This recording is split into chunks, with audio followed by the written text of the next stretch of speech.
Бердібек Соқпақбаев балалық шаққа саяхат. Арам сорпа. Ауылдың тап іргесінен шекаралық застава орнаған. Қысқа қарай заставаға отын кесіп жағатын жұмысшы қажет болады. Менің әкем мен Смағұл тәтем колхоз жұмысынан мойындары босаған соң жанбағысқа себі тер дейді де енді осыған жалданады. Таудан қос аттап сүйреп әкелінген жуандығы түйенің беліндей нән қарағайлар. Заставаның бет алдындағы тақыр алаңда әкем мен тәтем сол қарағайларды күні бойы арамен кертіп турайды. Сосын шойын балтамен жаңқалап жарып текшелеп жинаумен болады. Бұл үшін оларға ешқандай да ақы төленбесе керек. Өйткені еңбек ақы алдық деп үйге тиын-тебен ұстап келіп жүргендерін көрген емеспін. Ақының орнына солдаттың тамағын ішеді, кейде үйге де келеді. Біздің үй заставаға жақын шеткі үйлердің біреуі. Бір күні Смағұл тәтем шелекпен буы бұрқыраған ыстық бірдеңе әкеле жатыр. Далада ойнап жүргенмен алдынан жүгіріп шықтым. Тәте, бұл не? Сорпа. Үңіліп қарасам, бетінде кесек-кесек майы қалқып жүр. Сорпаның бұрын сезініп көрмеген әдемі ғажап иісі мұрын жарады. Ура! Тәтем заставтан бір шелек сорпа әкеле жатыр деп үйге атой салып кірдім. Төсегінде қисайып жатқан шешем басын әнтек көтеріп алды. Үйге тәтем де кірген еді. Сорпаның бұрқыраған тамаша иісі лезде үйдің ішін алып кетті. Шырақ-ау, бұның не? Деді шешем үріккен жүзбен. Сорпа, жеңеше. Тарт әрі, шошқаның сорпасы шығар, аулаға кет. Тәтем ақталып жатыр. Шошқаныкі емес, жеңеше.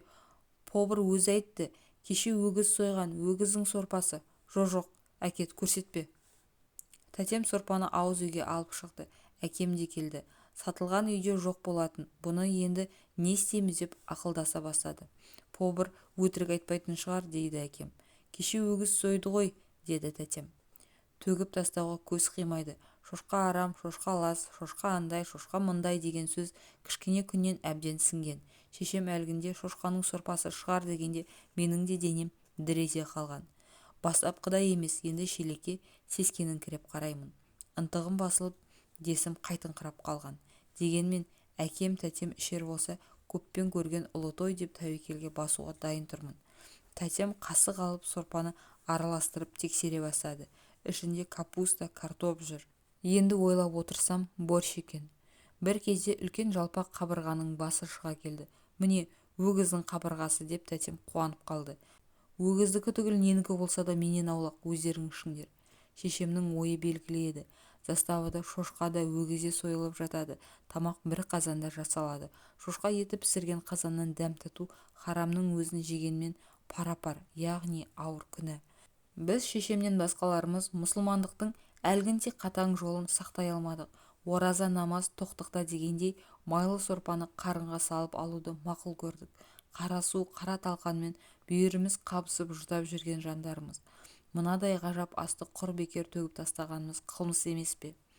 Төр үйдің есігін жауып қойып үшеуміз сорпаны ішіп отырмыз. Неше түрлі иісті шөптер қосып баптап пісірген астың дәмі қандай.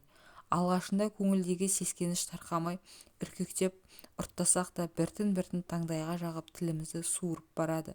Танаудан кірген әдемі иіс бүкіл денеге жайылды.